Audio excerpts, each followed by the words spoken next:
talk a little bit about patterns of behavior change and give you sort of two examples, one from a study that was completed and one that's sort of an ongoing project that I'm hoping to share a little bit with you today. So I've got to be honest, I don't know how many of you do this, but when I get a new book, I read the last page first. I'm guilty of it. I've done it since I was a child. It used to drive my mother insane that I was ruining the story. So I do that. So today I'm going to give you the last page first, the bottom line up front, as my husband likes to call it, the blup. So I guess that's a government term. People actually walk into a room and say, here's the blup. So here's my blup. There are patterns everywhere in behavioral medicine. This shouldn't be surprising in the sense that we are not that unique as people. So today I'm going to show you a few examples, and I hope to at least convince you that analyzing patterns of behavior change is a very worthwhile analytic strategy when analyzing data from, let's say, randomized control trials. And I'm going to make a pitch. It's going to be a very slow elevator pitch for the next 45 minutes as to why this is important. So now that we're confessing things, you know, I feel like we're friends here. UConn seems very friendly.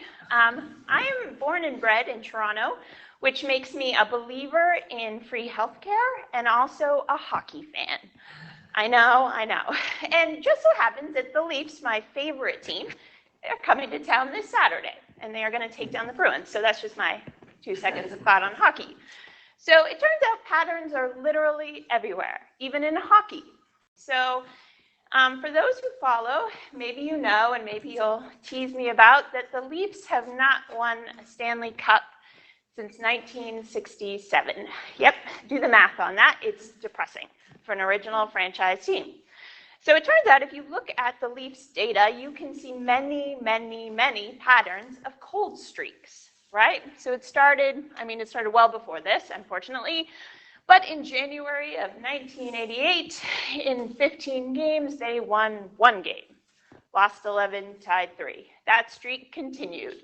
In January of 1989, same thing happened. There were 18 games, they won only 2. So as you can see, cold streaks are prolific in hockey, in stocks and bonds, for example. I won't depress people with that information today. So a cold streak is just a pattern. It's just a pattern of data that you could predict from various factors. So in hockey, you could predict it from changes in the general manager or player trades. There's lots of ways to predict a pattern. So the hope when you identify a pattern is that you can change the story, right? That you have something you can intervene on or something you can change. So today we're going to talk about these patterns in the context of behavioral medicine. So where can a researcher see a pattern? Well, you can see it everywhere in behavior, I would argue. You can see it in binary outcomes. You can see it in continuous outcomes. So binary outcomes might be things like smoking cessation, 7-day point prevalence abstinence, relapse rates. You can see it in HIV status. You can see it in adherence outcomes. These are just a few examples of binary outcomes, so meaning they take on one of 2 values, and a pattern you could identify. So continuous outcomes are no different. So things like physical activity, how many minutes of activity a person is doing over time, their eating behavior, their depressive symptoms, mood, sexual risk. Those are outcomes that we can monitor over time, and I would argue finding a pattern in that data is just as important as other analyses that we do.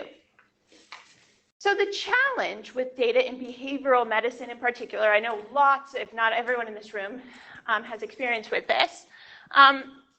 One of the main sort of characteristics of behavioral data in randomized controlled trials, for example, is it's high dimensional. It's repeated over time, or if it's cross-sectional, there's many different variables measuring a construct. So there's a large amount of variability in behavioral data, right? If you think about a person's weight week to week over a year, that changes over time. So does smoking habits, so does eating habits, so does physical activity minutes. So variability is just part of the problem. It's one of the challenges that we have to sort of face. Behavioral studies are subject to a high amount of missing data or noncompliance, right? We see this all the time.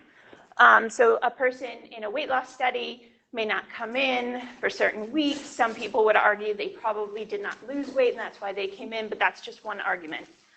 Certainly, it's just a problem that's inherent in that type of data. The outcomes, if you're thinking of sort of a longitudinal study, they're correlated over time. Whether I'm smoking today is probably associated with whether I smoked yesterday. So correlation is just a problem in the sense that you have to be very careful how you specify a model to handle it. So the data is also, in some sense, clustered in large behavioral trials. So this is another challenge that we face that I would argue these patterns that we're going to talk about today could help overcome. So typical aims in a behavioral randomized controlled trial usually follow some pattern like this, where the first one is testing the efficacy of an intervention for intervention studies. That's usually a primary aim, and probably that won't change, nor should it. Subsequent aims include things like examining mediators or moderators of the intervention effects, looking at dose effects. What my pitch is for you today is that there is value in adding an aim that looks at patterns of behavior change over time. So that's what we're going to talk about. Now I'm going to circle it to illustrate my points. So let's talk about smoking cessation data. So for those who don't do smoking research, typically smoking cessation studies that are longitudinal collect smoking data over time. Typically it's 8 to 12 weeks plus a follow-up. So if we look at this data, this is an example actually of 4 cases of real data from one of our smoking cessation studies. Just to orient people, a 1 means you quit smoking and a 0 means you're still smoking. So at baseline, everyone is smoking, right? That's why they're in this study. This is an example from a 12-week-long intervention where participants were told to quit smoking by week 4 of the intervention. That's your quit day. So typically, we don't see a lot of movement in the first few weeks, nor do we want there to be, right? Participants are supposed to sort of set this goal and wait for it. So what you see here is your data is literally just a string of zeros and ones. So if you can imagine having 300 and some odd strings of zeros and ones. Now, if you look at the end of treatment, what I see here is 3 people that at end of treatment look the same, right? They've all quit smoking. Great. Now, typical longitudinal studies might be interested in examining intervention effects at that time point. So they model the probability of a 1, or the probability a person quit smoking at end of treatment. Now, one issue with ignoring the data that comes before is that those 3 folks look identical, right? They all quit smoking, all the 1s in the last column. But I would argue that those 3 people quit smoking very, very differently, right? So if you look at the 3rd participant, here's a person who entered the study smoking. They were told you're going to quit at week 4. They got a little excited, as participants often do, and at week 3, they're already quit. Well, they were very motivated, and clearly whatever intervention they had was very successful for them because they maintained their quit status through end of treatment. That's sort of the early quitter who holds on. That's like the ideal participant in some ways. Now, if you look at person number 1, who also ends up being quit at the end of the study, their trajectory of getting there is very different. Right? So they did not quit until they were told to, which is wonderful. Week 4, they got there, good. They tried it out for 2 weeks. It didn't work for them. They went back to smoking. They tried it on again. Didn't quite hold on. They tried it on again. This is sort of an intermittent quitter in a sense. That's very different than a person who quits early and maintains their quit status. Or I would argue there are different benefits for them. So finally, if you look at the very last person, this is the person who, if you look at a graph, is going up and down, up and down, up and down. Trying it, doesn't work. Trying it again, doesn't work again. That's a very different type of quitter. So the point in all this is there might be some benefit in understanding the patterns that exist in the data set, understanding how treatment effects might be different in terms of the distribution of these patterns, and using the pattern to predict subsequent behavior or mood or other types of outcomes. So one example that I'm going to talk about today is a study called the Commit to Quit study at the YMCA. So this was the end of a series of commit to quit smoking studies that were done in Rhode Island and Southeast Mass. This particular study included 330 female smokers who were randomized to one of two conditions: classic cognitive behavioral therapy, and then either exercise as an adjunct to that therapy or a contact control. So these were folks whose data was collected over 12 weeks of the study. The primary outcome was CO verified 7-day point prevalence abstinence. That was the outcome of interest. Each participant contributed up to 12 weeks of data, right? So they had all those strings of zeros and ones, but think of it as us having 330 of those stacked on top of each other. So when we did the analysis for this data, we found that about 29.5% of exercise participants quit at end of study, and about almost the same amount quit among the controls. So we did not see a difference in quit rates. So the question was, okay, so there was no difference between the treatment groups with respect to the percent who quit smoking, but was there a difference with respect to the pattern of quitting? So did exercise participants quit differently than control participants? So what we did to figure this out was a series of what are called latent class models. And they were sort of, they were just an application of latent class models that were tweaked, so to speak, to be specific to smoking cessation. So a latent class model just basically believes that every person's data can be mapped to a pattern or a class that best represents their trajectory. So the idea is that basically I can subdivide the data into a distinct number of finite classes and use the class or the pattern, those are two synonymous words, to predict future outcomes or use it as an outcome itself. So latent class models are essentially a data reduction technique. So those 330 strings of zeros and ones get transformed into a pattern. So a person whose data looks like they quit the whole time will be assigned a class that's very similar to everyone else's data within the class. So it's just a way of objectively finding patterns in your data. So what we found was that a 5-class model best supported this data. In other words, our 330 participants could be subdivided into 5 classes of behavior change. Now, we gave them these names. Obviously, the statistical program does not name it, but the smoking cessation experts in the room did. And so what we found is about half our participants were what we called non-quitters. So I'll show you a picture in a minute, but they essentially didn't change their smoking behavior over time, right? And that was about half our data, which is about what we expected. You know, enrolling in a smoking cessation study, unfortunately, doesn't guarantee that people quit smoking.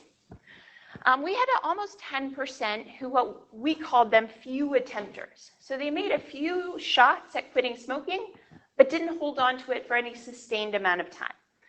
We had another 9% who we called early attempters. They tried to quit very early in the study, but by the end of the study, they were smoking again. We had late attempters who didn't try anything early. They kept smoking. They really didn't reduce their cigarettes until very late in the study. And then we had quitters who more or less were successful from quit date on. And those folks only made up about 27% of our sample, although our estimates of effect for the grant was around that amount. So we kind of expected those numbers. So here's a picture. I'm sorry if it's hard to see. So you can think of the y-axis here as basically the probability of quitting. The x-axis is time. Starts at quit date, which was week 4, and goes through week 12, which was end of treatment. We also followed these folks up after treatment as well. And so what you see are the pictures of the 5 classes. So the top line are our quitters, right? These are people who didn't necessarily quit every week, but their probability of quitting was very, very high over time. They're also very flat. So these are people who changed behavior and stuck with it. By contrast, and where the most mass in this picture is, are the very bottom line, the blue line. Those are folks who just didn't get it. Maybe they tried it once, but that was it. These just were very low probability of quitting. And then you see all the jagged lines, right? So the green line are the folks who tried it early, didn't work for them. The grayish black line are the people who tried it late. It worked for them, but not till sort of the end of the study. So these were the patterns we found in our data. As a little foreshadowing, we have since run these models in a series of 5 other randomized control smoking studies and found almost identical patterns with a few exceptions. So there's something that seems to be sort of consistent across studies when it comes to quitting behavior in smoking cessation studies. So now the question is, okay, that's great. We found 5 patterns. What in the world do we do with it? Well, the first thing we did was compare treatment groups with respect to pattern. So ask the question, was the distribution of pattern the same across intervention types? And what we found was no, there was a significant difference between groups with respect to the way in which people quit smoking. So exercise participants, for example, were almost twice as likely to be early attempters compared to our wellness participants, which in some sense we thought made sense when we looked at like their motivation score. So a lot of folks who were in the exercise condition, they had sort of this team dynamic in the YMCA where they would exercise together and they were motivated to quit, and there was like this group cohesion effect. And so we sort of thought that could explain a little bit of the difference. That was in contrast to the contact control condition, who was about a little more than twice as likely to be late attempters. These were folks who didn't quit smoking until very late in the study. And so that's sort of where we saw these differences. There were no differences, not as we expected, in the quitters between treatment groups, which is very similar to when you just looked at end of study outcomes, our primary outcome. But we make the case that it's valuable to know that exercise seems to work to some degree early. And so what we took from this was these were folks in the YMCA who did aerobic exercise. The program was the same every time they came. They used treadmills, they used exercise bikes. Late in the study, we introduced a resistance training program. And so we've always sort of asked the question, should we have introduced that earlier? Was there value in introducing a different type of exercise earlier? So that's for another study. So the other thing we can do with this data is sort of look at differences in dose by pattern. We can look at whether pattern is associated with other psychosocial type outcomes like weight concerns, confidence, so self-efficacy, things like that. And so what we did is basically use pattern as a predictor or an outcome in subsequent analyses. So we found that the dose of aerobic exercise and resistance training that participants received was different depending on the type of pattern, whereas there were no overall differences if we just looked at treatment assigned for quitters, for example. We also saw differences in baseline characteristics between the folks in different classes. So for example, those who were older and more motivated to quit smoking were significantly more likely to have a response profile that looked like a quitter, right? So perhaps they had made more quit attempts in their lifetime. Perhaps they were more ready to quit. That's really just a hypothesis. So we also found that quitters and early attempters had greater changes over time in self-efficacy and reductions in weight concerns. So this is all to say that there is value in considering the pattern as opposed to just the outcome at a certain time. So all, taken together, the idea of finding patterns in behavior change has the benefit that we could potentially identify other treatments or timing of treatments that are necessary to make participants become successful at whatever intervention we're trying to run.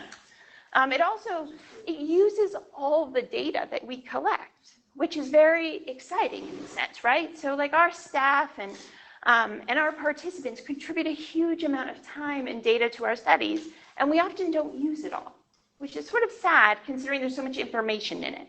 So this is sort of a pitch to use the whole profile of data that we have. So this is great. We did all this with smoking data, and some people have then asked the question, okay, so it works with smoking, but would it work with a continuous outcome, which is a little bit more complicated in some ways than just a simple yes or no? And so the next sort of series of slides looks at models that sort of extend what we did in smoking cessation research to an ongoing project in physical activity research. So I know many folks in the room know this, but the current national guidelines for physical activity suggest that or recommend that participants or adults do at least 150 minutes a week of moderate to vigorous intensity activity. So you can break that down into moderate intensity activity, things like walking on a treadmill that's set at least at 3. A lot of people, when we describe to a participant what moderate intensity activity is, we say to think of it as like you're chasing a bus. That's how fast you'd have to be going. Now, that analogy is going to lose its luster soon because a lot of people don't take the bus, which is really not helpful to us. So there's that. There's been a lot of investigations that have shown the health benefits of being physically active.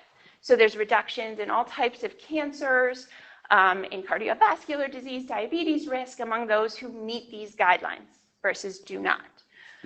There's been a lot of studies on long-term health benefits as well. Now, this is all great, right? We know what we're supposed to do, but only 21% of Americans actually meet physical activity guidelines. Now, I will not ask people to raise their hand if they made it to 150 minutes last week. I'll do my own math on my physical activity habits. So the problem is we know we should do it, but people don't do it. So that's one problem. And for that reason, there's been numerous interventions designed to help people become adherent to the guidelines, right? And so there's a whole body of work that's been done on trying to get people up to this 150 minutes. Now, that being said, there has been a lot of sort of mixed literature and research on the health benefits of smaller doses of physical activity. So potentially not exercising as many times a week, but potentially working harder during those small bouts. So the idea of a HIIT workout or CrossFit, a lot of folks have shown there's sort of mixed reviews on how well that works and what the long-term health benefits are. So there has been sort of contradictory research on what the benefits of vigorous intensity exercise is. Does it reduce or increase your risk of type 2 diabetes? So there's a lot of mixed reviews. So the point of all this is that the jury is still out. We don't know exactly what the best prescription is for folks. So as of the last time we looked, which was very recent, there has been no published study linking these longitudinal intensity data. People can think of heart rate as a surrogate of physical intensity during a workout with disease, psychosocial health, and other behavioral health outcomes over time. So nobody's really looked at that. So if I work out very, very hard during my exercise, how well does that serve me in the long run in terms of my mental and physical health? So enter our study, the We Heart Fitness study. So as a little aside, you know when you go to the beach when you're a kid, and when you go to the beach, right, you come home after the day and you're a little bit sun-kissed, and you know, you had a great time, you're a little tired, the salt air will do that to you, and you empty your pockets and you find, wow, I collected a lot of sand, and I didn't intend to bring the sand home, right? I wasn't shoving it in my pocket so my mom could clean it up in the kitchen. I just happened to bring it home with me. Well, it turns out this is very similar to the data we collected on heart rate intensity during exercise. We sort of accidentally collected it. So I'm going to preview this and say we accidentally collected 21 million observations of heart rate variability in response to exercise. So it's a very happy accident. I can't really take credit for it, but I remember being in the room, I remember discussing heart rate, and then somehow we collected 21 million observations. So this is my sandcastle, so to speak. So to tell you a little bit about the study, people always love this study because it just sounds fun. And frankly, working on it was just fun. So the We Heart Fitness study was a randomized controlled trial in which participants were randomized to one of 3 interventions at baseline. They were randomized to an exercise video game program. So think of that as they came into us and they played the Wii or the Kinect, and they played exercise games. So everyone loved coming in for that. The other program was just a traditional aerobic exercise program in which they came in and they rode on exercise bikes or walked on the treadmill. And then we had just a regular health and wellness control. So the idea of this study was to promote exercise adoption and maintenance over time. So the hypothesis was that our 2 exercise arms would outperform a control, right? And we thought in some ways people would be more adherent to the exercise video game condition because they would enjoy it more, right? It doesn't feel like regular exercise. So we were hoping at the end of all this, our punchline would be, all you got to do is put like a Wii in everybody's house in the nation and people will exercise. Well, it didn't quite work like that because the Wii is sort of old school. People have the Switch. It's like so not cool anymore, I'm told, from my 11-year-old. I don't know. Anyways, so the study goal was to test the efficacy of these 2 interventions versus a control on exercise adoption and maintenance over 6 months. We also happened to collect all sorts of hard outcomes. So we DEXA scanned the participants and got body composition. We did blood lipids, blood pressure. We did A1C. We did hip and waist circumference, body fat. It was just, we ran the gamut of health outcomes. And I have to tell you, as a statistician, more times than not, my job is to walk into a room of very important people and tell them their study didn't work. And then I apologize because I'm Canadian and that's what you do. So you say sorry and you rush out. And then later you tell them, once they got over it, you tell them why it didn't work or why you think it didn't work. Well, this is the one exception where I have yet to tell them the study didn't work. It's the one study where everything works. It's also the one study we have the least number of authors to write about these things for. So go figure. So here is the study design. At baseline, participants were randomized to one of 3 conditions. EVG stands for exercise video games, versus standard exercise versus control. 6 months later, so it was a 12-week intervention, exercise participants came into our center 3 times a week for 12 weeks. Exercise video game participants went in a room, their blood pressure was measured, and they were given, their heart rate was also measured, and the goal was for them to play a game that keeps their heart rate within their target heart rate zone, which is basically like 220 minus your age. So the idea was to keep you at moderate intensity activity for 1 hour, 3 times a week for 12 weeks. Standard exercise would be on a treadmill or a bike with the intensity set so they were at moderate intensity. The health and wellness were given all sorts of information about sunscreen and water and all that good stuff.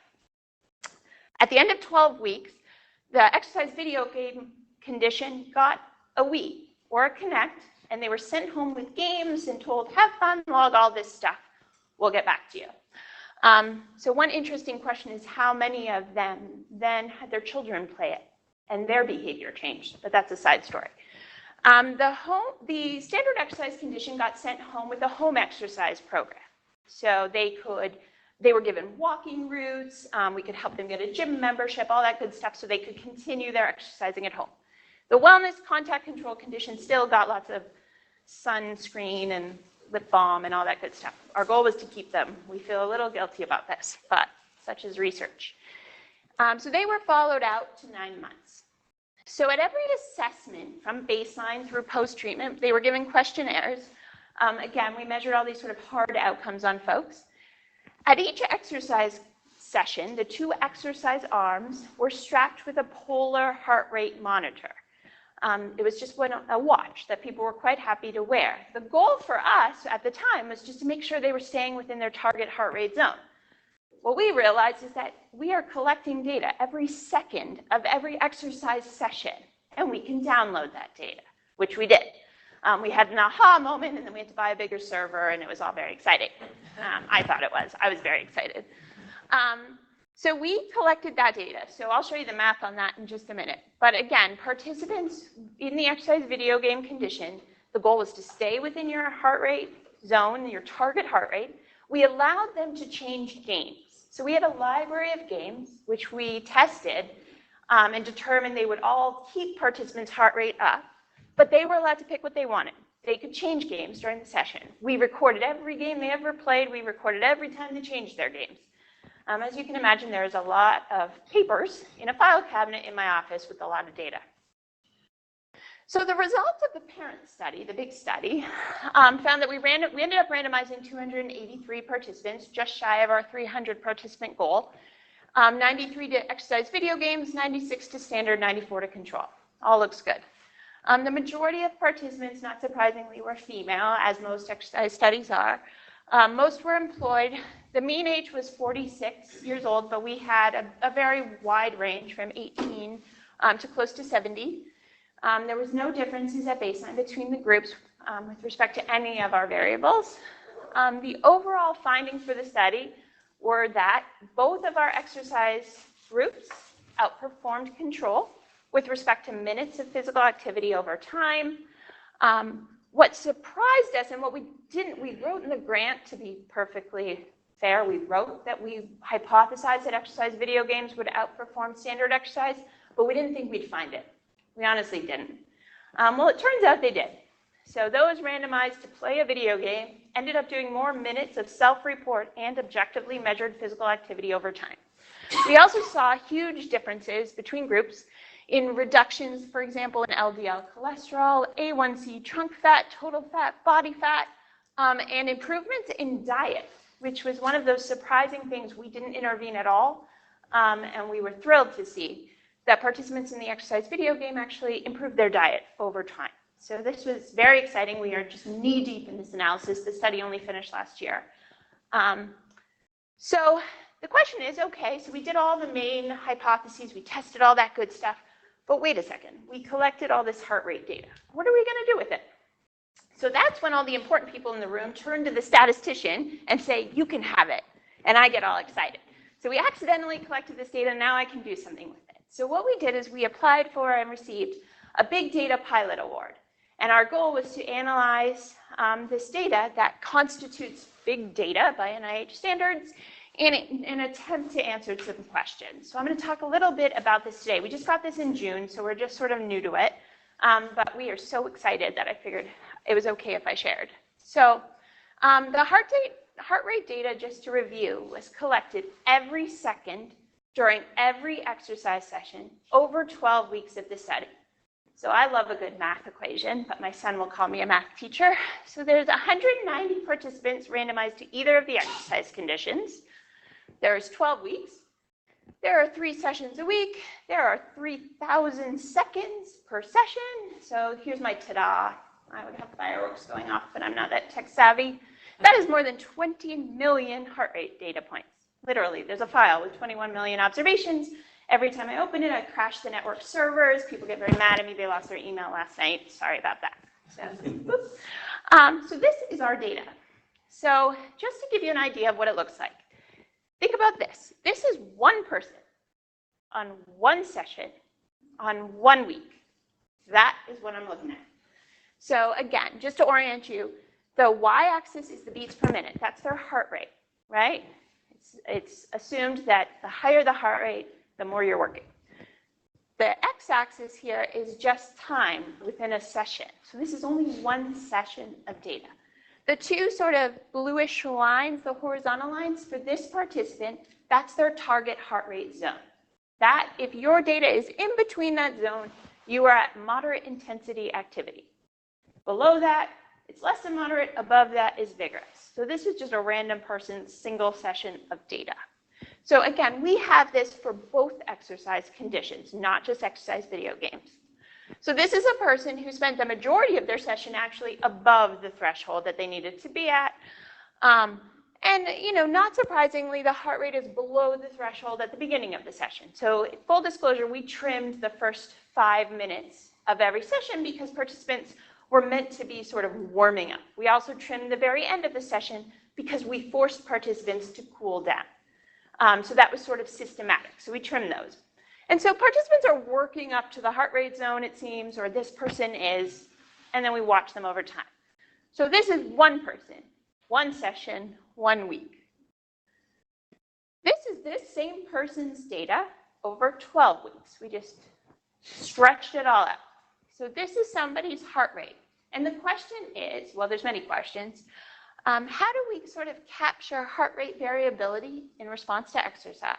What kinds of patterns are we going to see? And are they different between treatment groups? So this is one person's data over time. You can imagine there's quite a few of these little pictures. So the aims of our pilot study were as follows. To identify the patterns of change in heart rate variability over 12 weeks among participants randomized to either of these exercise conditions, identify how these patterns correlate with the secondary study outcomes. So all of our hard outcomes, blood pressure, body composition, weight, things like that. As well as to identify predictors of pattern of heart rate variability. So do we know something about someone when they walk into our study that would help us predict what their heart rate variability in response to exercise will be? So will this intervention sort of work for them? So these were our 3 goals. Again, we just started this project. So in order to figure this out, we did something sort of similar to what we did in our smoking cessation data, only sort of at a little bit bigger, right? A little more than 330 times 12 observations. We have to be very careful about about specifying the model, as we have a lot of data. The time scale is very, very rich. And so we don't want to oversimplify, and we also don't want to overcomplicate the model. But we used we're using a version of latent class models with the goal to identify patterns of heart rate variability in response to exercise, to reduce those humongous strings of data to a pattern that best describes a person's heart rate variability over time, and link that to all our secondary outcomes. So again, as I mentioned before, latent class models are really a data reduction technique. They're a way of mapping these big trajectories to a pattern and understanding how that pattern can be predicted or associated with subsequent outcomes. So these are our goals. Again, we just sort of started this. So I'm going to present a little bit of preliminary data and a big stay tuned that we're mid doing this. So I have about 8 months of fresh in the network at the hospital, which sounds much scarier. You can still come to the Miriam hospital. Everybody's patient records are safe. It's just if you work there, you won't get email every time I run something. So these are sort of our preliminary results. So what we did is the first thing we used was just a way of describing our data. We wanted to understand how much of every session did a participant on average spend within their target heart rate zone. Right, are participants who are playing video games more likely to remain within the moderate intensity heart rate zone than somebody who's walking on a treadmill? Or is that not the case? Is the treadmill going to keep them in the zone because they would have to otherwise manually change the intensity? And so what we found was that participants on average spent overall 18 minutes per session in the target range. You see a huge amount of variation in that, not surprising. You have people who were really into it and people who really weren't. There were, however, significant differences between conditions with respect to how long they spent in their target heart rate zone. So EVG participants spent about 24 minutes per session within the range versus 13.5 minutes among standard exercise. So if we talk to our research staff, a lot of them mention that the people on the treadmill who were walking, they get a little bored, they get a little annoyed, they start making it a little bit easier for themselves, which we encourage them to keep the heart rate up, but we can't force them. In the same way that we encouraged a participant who was playing Zumba on the Wii to keep their heart rate up, but if they needed a break, they took the break, right? We can't force them to do otherwise. So a preliminary run of our model to see if it would work, which we did by taking a subset of the data. So none of this is definitive. We have to run it on the whole sample still. Suggested there were 3 classes of heart rate variability supported by the data. Exercise participants were more likely than standard exercise to belong to a class with higher, more sustained periods of heart rate variability compared to our standard exercise. And as well as those showing increases of heart rate variability over time, but within session, they didn't bounce around a lot. So it was almost like there were these chronic increases in heart rate, but acutely there weren't. So there's a class of folks for whom that was the case. Again, this is preliminary. We need to run it on the whole data set, but we didn't want to crash the network repeatedly till we sort of refined it a little bit. So what we're doing now is finalizing this model, running it on the full sample, which is 190 different trajectories, and then comparing what happens. Are the people who have these sort of chronic changes in heart rate variability, but not acute changes, are they different with respect to changes in blood pressure or body composition over time? And so the goal is that we believe there's implications for future physical activity prescription. So what should we tell people to do who want to adopt a physical activity routine? What will be best for them? And so that's what we think this data has the potential to do. Also, we would encourage that in a physical activity study, it took us nothing to collect this data. We already were giving participants watches. We needed them to have the watches. That was part of just the monitoring of them. So it turns out this data is easily collected. And for low cost, if you're already setting them up with heart rate monitors. So it's a pitch to get your own sand for your own sand castle. So just to sort of sum us up and leave some time for questions, data being collected in behavioral RCTs are exciting and challenging and rich in the time scale, and you've got every problem you can think of statistically, but you also have a lot of opportunity to really understand behavior in sort of a large way in participants. I would say that understanding the patterns of change, regardless of the behavioral outcome, has a lot of value for identifying future interventions, as well as just understanding people and how difficult or how complicated it is for them to change a behavior, whether it's increase a good behavior or decrease a bad one. And then, the Canadian in me just really believes that this is the year that the Leafs take the Stanley Cup. So on Saturday, they are going to win against the Bruins. Okay, I have to put that. My husband told me to take that out. Awful, but whatever. I don't listen to him that much. So thank you.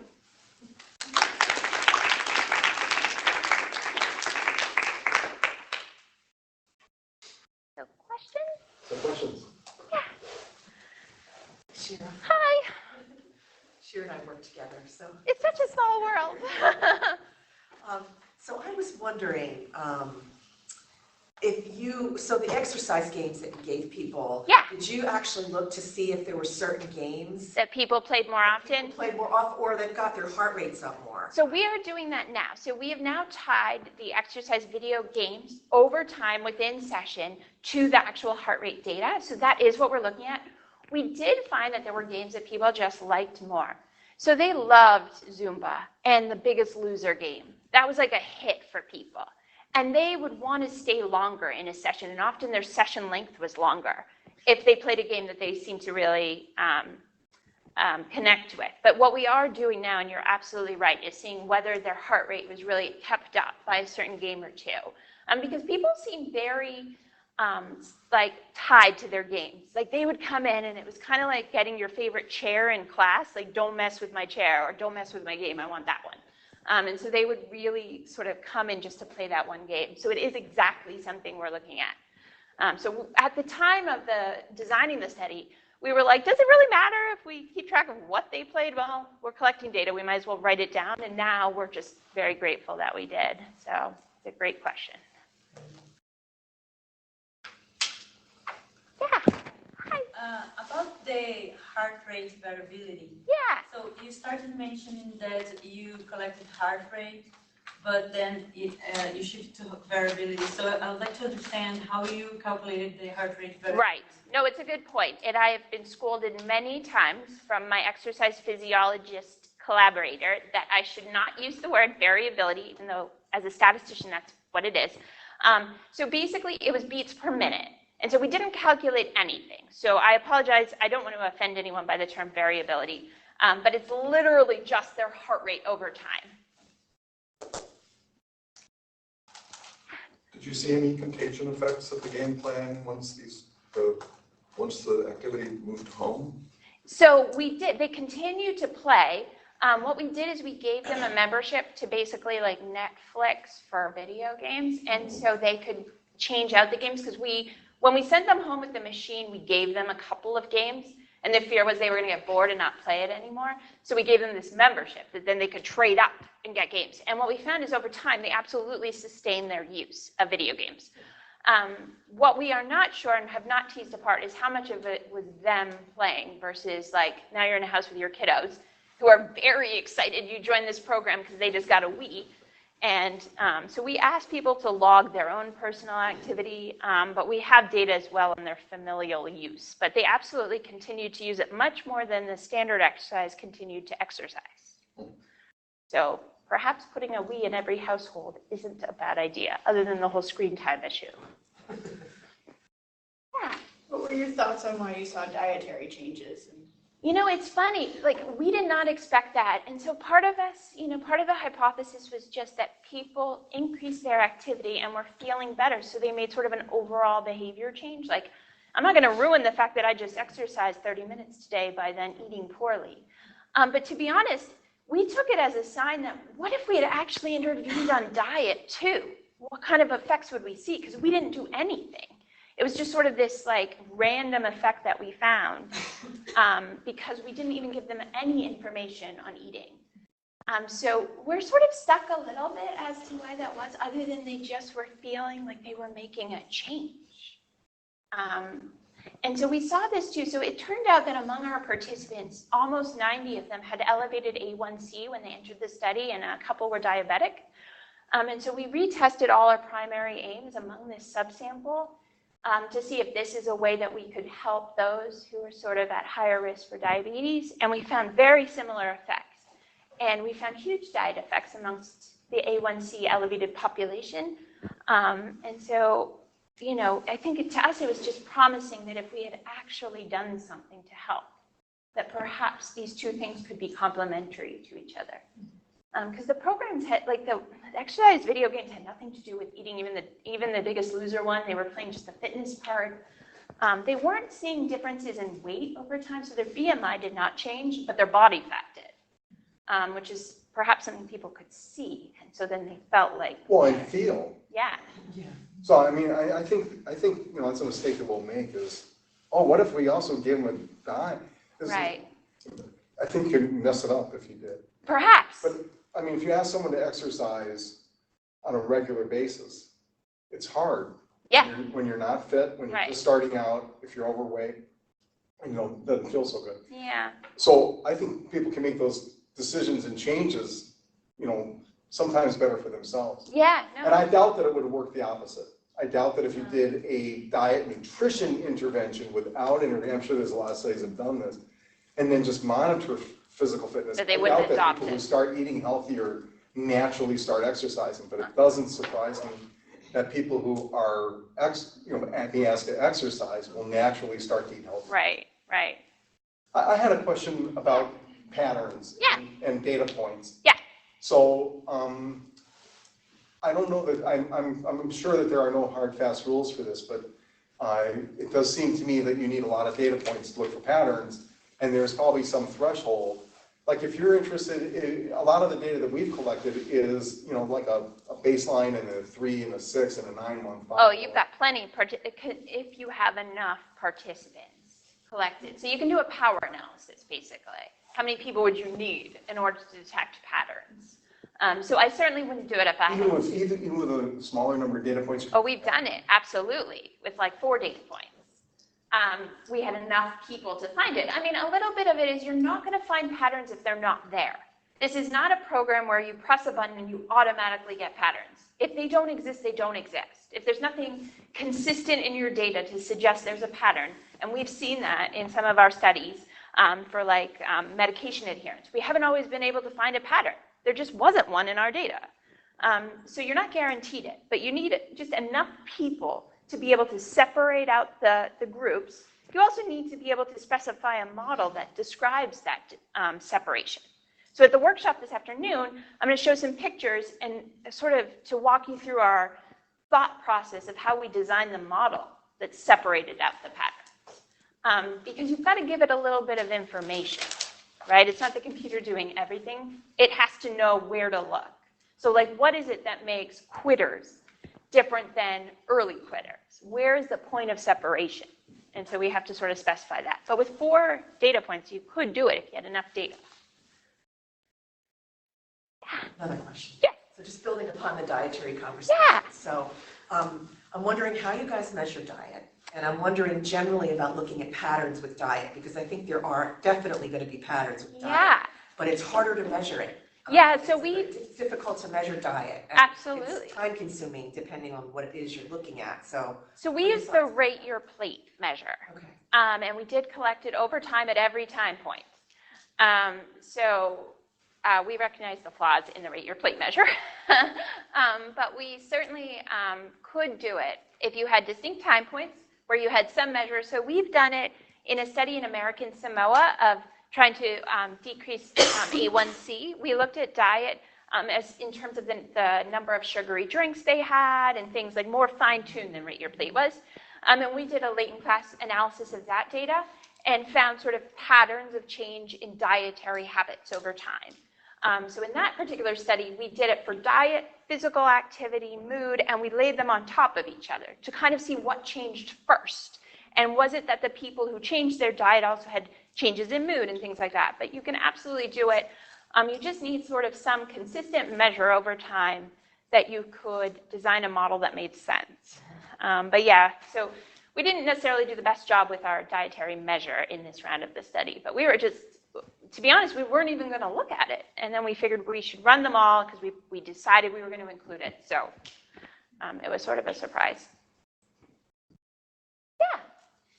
Thanks, that was a great talk. I guess I'm also curious about the idea of how you got the funding, like what your strategy was to, like, once you realized, hey, I got this opportunity, how do you then support? No, it's a great question. So full disclosure, when we realized we had this data, we thought secondary data analysis R21 to the same institute as our parent study was funded, which was NHLBI. We put it in, we got a good score, just not good enough. And then we got a call for this. It's a big data pilot. It's part of the UG3, which is the Center for Translational Research Funding at Brown, that specifically was asking for big data. And we thought, you know what? That sounds like a good opportunity. We'll get some muscle behind it. I mean, in terms of they have a network that I have yet to crash, so that's exciting. And so we applied and got that funding. And so we never put our R21 back in. But our idea was the funding that we would use from, or the findings we would use from this, we could put in for a larger grant. If we could, once we realize what the implications are, perhaps collect heart rate and also measure the actual, like do fitness testing at the same time to sort of test whether this is like a real measure of heart rate variability instead of just beats per minute. So it just sort of worked out time-wise. But there's a lot of calls for secondary data analysis or big data funding now. So I know like there's like through all the different institutes as well as NSF has a bunch as well. So I know sometimes I feel like I've got data and I don't know what to do with it. You know, or you can call them. Or you can, a lot of, like some of the things you've done, you can call a lot of data from a lot of studies that all use the same thing. Correct. So it's reminiscent of this guy who got a really nice grant funded at NIH to pull together the MEMS, the electronic medical monitoring antiretroviral adherence data from a whole bunch of studies. Nice. To look at daily variability, predictors of patterns, I guess, across many studies that had used MEMS caps. Nice. Oh, yeah. So do you think it's possible that the results that you got have some kind of effect from not only from exercise, but also from cognitive load and maybe emotional? Absolutely. Absolutely. And so mapping it to the trajectories of change in those things like depressive symptoms and things like that, anxiety, impulsivity, will be necessary in order to tease that apart a little bit because we found that randomization had an effect on some of those measures as well. And so this is the challenge with this data for sure, is there was a lot of things working at the same time. And so it's very hard to tease them apart. But I think it's a great point. I know we're wrapping up here. Can you just give a little plug for your workshop downstairs? Yes. It's from 2 to 3. It's from 2 to 3. We're going to look at some specific examples of this type of work and sort of walk through the thought process and why basically it's so important and how you would go about doing it. In a very intimate setting, there's coffee. I mean, I'll do anything for coffee. It's downstairs in the cloakroom. Yeah. Join in. Well, thank you everyone for your time. I really appreciate it.